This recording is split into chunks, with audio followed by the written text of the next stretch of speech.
ដឹងទេថាខ្ញុំឈឺចាប់ពេលឃើញអូនដើរចេញទៅពាក្យស្នេហ៍ដែលអូនធ្លាប់និយាយឥឡូវសល់តែសំឡេងខ្យល់បក់ខ្ញុំស្រែកហៅឈ្មោះអូនក្នុងយប់ងងឹតគ្មានពន្លឺបេះដូងខ្ញុំបែកជាបំណែក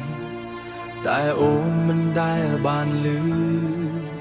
ហេតុអ្វីអូនមិនយល់ហេតុអ្វីទុកខ្ញុំឲ្យឈឺខ្ញុំខំទ្រាំគ្រប់យ៉ាងតែចុងក្រោយអូនបោះបង់ទៅឆ្ងាយដឹងទេថាខ្ញុំឈឺចាប់ដឹងទេថាខ្ញុំខូចចិត្តប៉ុណ្ណាស្នេហ៍ដែលខ្ញុំទុកឲ្យអូនបោះចោលគ្មានតម្លៃអ្វីទេ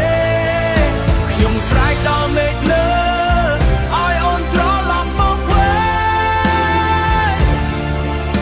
តែមានតែសំឡេងខ្ញុំអាចឆ្លើយតបក្នុងភាពស្ងាត់ស្ងាត់ស្នាមអតីតនៅក្នុងចិត្ត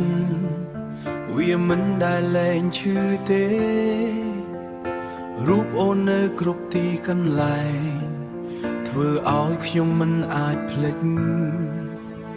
ខ្ញុំដួលក្នុងអារម្មណ៍ខ្លួនឯង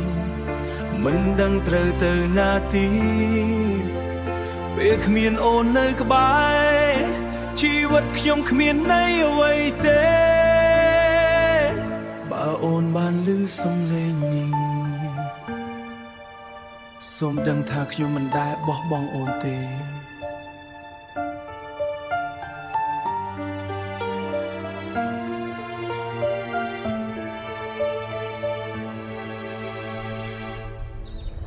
ដឹងទេថាខ្ញុំឈឺចាប់ខ្ញុំស្រែករហូតដល់សំឡេងបេះដូងខ្ញុំហូតដល់សំឡេងបាក់បេះដូងខ្ញុំសល់តែស្នាមអូនវិញមិនដែលត្រឡប់មកវិញទេ